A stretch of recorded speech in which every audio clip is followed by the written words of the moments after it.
Welcome back to the deep dive. Today we're taking a closer look at a PC component that's been causing some serious head scratching. It's the Thermaltake ToughPower GT 850W Snow Edition. Yeah, this one is really popular. I mean, it looks great on paper. You get that clean white aesthetic. You get ATX 3.1 compatibility, 850 watts, gold efficiency. But, and this is the whole mission today, it operates in this really frustrating gray zone. Okay, so let's unpack that because the first impression is fantastic. It's this gorgeous white PSU. You got the honeycomb ventilation. It's fully modular. Exactly. And it has the Smart Zero fan with a hydraulic bearing.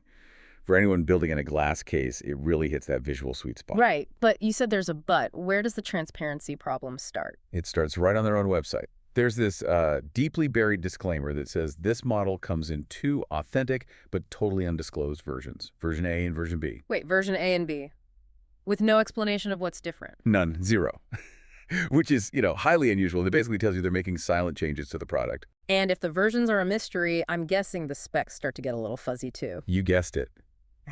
And it shows up in the most critical place, the PCIe 5.1 connector, the one for modern high-end graphics cards. Okay. The Snow Edition, the white one, advertises a full 600 watts on its cable. Which is what you need, right? For something like an RTX 40 series card, you want that headroom.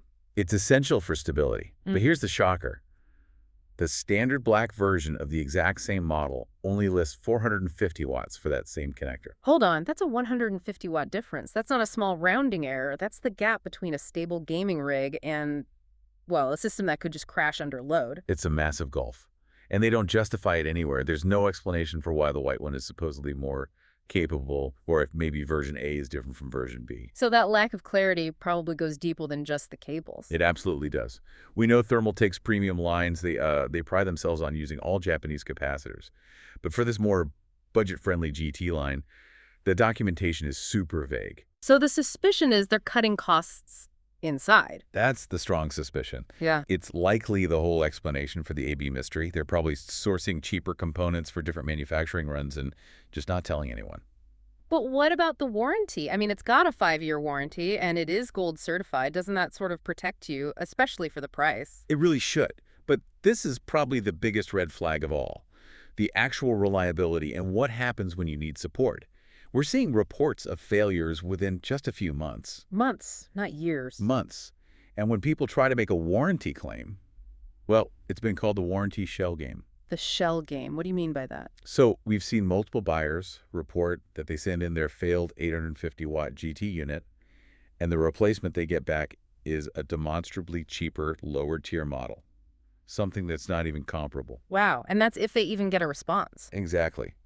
Others have just been completely ghosted by customer service. The whole pattern just screams that they have a quality control problem they're trying to manage quietly instead of actually fixing. So let's put this all together then for a final verdict. It's technically not a scam, right? The gold certification is real, and it has a stable single rail design pushing 70.8 amps. Correct. It passes the basic tests. But the combination of these undisclosed AB versions, the conflicting specs on that critical PCIe cable, and the absolute nightmare of a support system.